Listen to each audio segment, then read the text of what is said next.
everyone. My name is Gabriella, and I'm here with my colleague Mallika. Today, we will be presenting our individual assignment for the class of business negotiations. For this assignment, we have interviewed a business professional about their experience in regard to negotiations. First off, I will give us a quick brief of the interviewee, and then we will begin our discussion on our takeaways from the interview. So me and Mallika were fortunate enough to interview Mike Masters, a former COO of Interstate Power Systems, which is an industrial distribution company specializing in diesel power generation based out of Minnesota in the USA.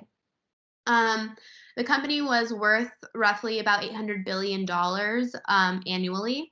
A major business negotiation that Mr. Mike talked to us about was when his company had a 3-week-long negotiation with a union to try to renew a collective bargaining agreement with the International Association of Machinists in Chicago, Illinois. So Mallika, how did you feel that the interview went in all?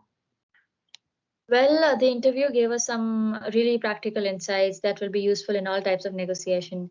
Mr. Mike mentioned about how we use our negotiation skills in everyday life, and I completely agree and believe that it's a life skill that should be developed. But talking in terms of business negotiation, a couple of points stood out for me from the interview. The first one being the motto of the entire negotiation should not be winning for just one party, but for both. Yeah, I completely agree with you 100%. I thought that was a super interesting takeaway.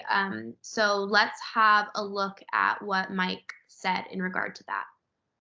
It's got to be mutually beneficial, right?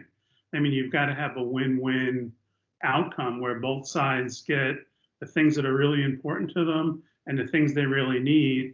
But through that process, you have to have a list of your objectives, and you have to prioritize them. And you've got to be able to negotiate so that the most important things are the things you get at the end of the negotiation. But the things lower on your list, sometimes you got to let them go and you got to trade it for something else. So if you give up on a point that's important to them, they think they've got to win. So maybe later in the negotiation, there's a little quid pro quo and they'll trade something with you. So another big takeaway that I heard was when Mr. Mike said that we should always have data prepared before our negotiations and know what we want at the end of it, so that we are mutually benefited from the entire negotiation.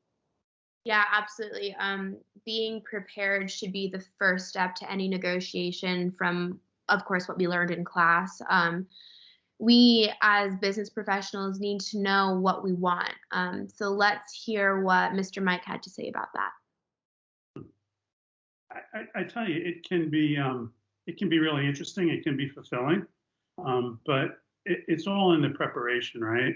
I mean, sometimes you've got to negotiate on the spot. You're not anticipating it's going to happen.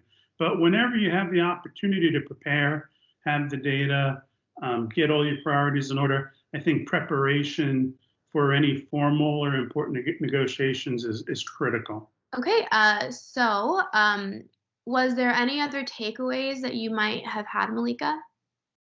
Well, there were so many of them, but from what I can think of and what stuck with me was one about the psychological aspect of a negotiation. So Mr. Mike said that, you need to stand for what you want, irrespective of the time it takes. So for his negotiation, it took 3 weeks. For some, it takes years.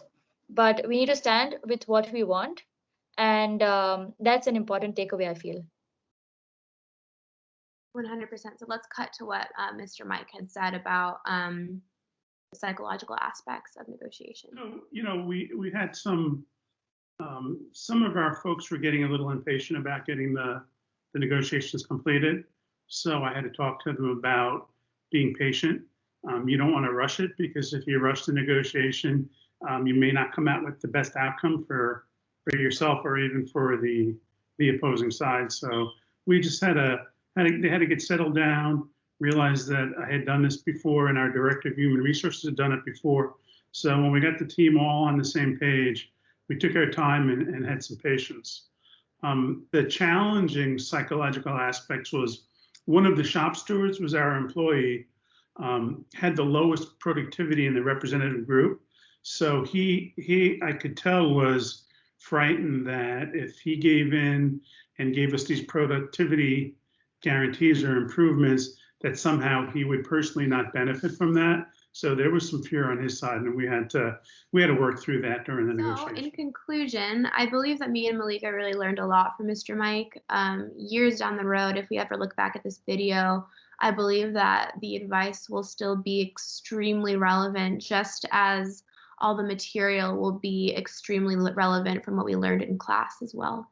Thank you so much. And I believe this video will not only benefit us, but for all those who can watch this and learn from the interview that we had. Thank you. Thank you so much.